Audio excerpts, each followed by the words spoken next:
ఆడెవడు బొప్పలోడు అని పేరేం పవన్ కళ్యాణ భువన్ కళ్యాణ వాడొచ్చి వాడు బొప్పల రంగు రాసుకొని తుప్పుడు ఆడుకుంటా ఆ మేధావి మీద నాగేశ్వరరావు అనే డాక్టర్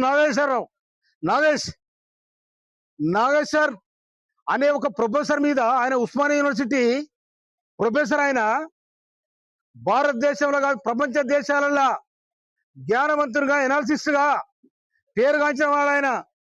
అసలు మీద ఆంధ్ర పోలీసులు వచ్చి పట్టుకపోతారు, తొక్కుడు తొక్కుతారు. ఇంకెక్కడ ఆంధ్ర ఎక్కడిదెక్కడ ఎప్పుడు గల్లబడి గుంజుతని వెళ్ళిపోయి ఇంకెక్కడ. ఈడ వచ్చి చంద్రబాబు నాయుడు తవరం పెట్టి, పవన్ కళ్యాణ్ తవరం పెట్టి, అక్కడ మీ అమరావతిలో పోయి ఏడవండి. హైదరాబాద్ లో జూబిలీస్ నీ అయ్యే జాగిరున్నారు. ఇంకా సిగ్గు శరముటి వెళ్ళిపోవాలి. ఇక్కడున్న మేధావుల మీద, ఇక్కడున్న సామాజిక ఉద్యోగాల మీద మీరు చేస్తున్న అరాచక పాలన ఇది నడవదని కూడా హెచ్చరిస్తా ఉన్నాం.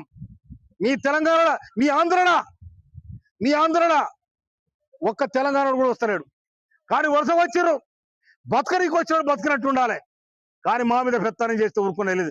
అందుకోసం 60 సంవత్సరాల ఆంధ్ర వరుస పాలనకి నలిపోయిన తెలంగాణ ప్రజానికం మా తెలంగాణ మాకు కావాలని శంకరరావు పూంచి ఇవాళ సోనియా గాంధీ తెలంగాణ ఇస్తే మీరు వచ్చి హైదరాబాద్ అడ్డబెట్టి హైదరాబాద్ రాగం చేయాలని ప్రయత్నం చేస్తారా? కానీ మీ ఆటలు నడవ బిడ్డ చంద్రబాబు నువ్వు తెలంగాణతో పెట్టుకుంటే తిరలైపోయినావు. ఆ ఏడుపేందో అమరావతిలో ఏడుపు, లేకపోతే అక్కడ కంకిపాడు కొంకిపాడు ఏడు. కానీ మా దగ్గర ఈ ఆటలు నడవాయి. మా దగ్గర ఉన్న మేధావులను కానీ, మా దగ్గర ఉన్న సామాజిక ఉద్యోగాలను కానీ మీరు అణచివేసే ప్రయత్నం చేస్తే తెలంగాణ ప్రజానికం మళ్ళీ ఒక తిరుగుబాటు వెళ్తుందని కూడా హెచ్చరిస్తా ఉన్నా. Thank you.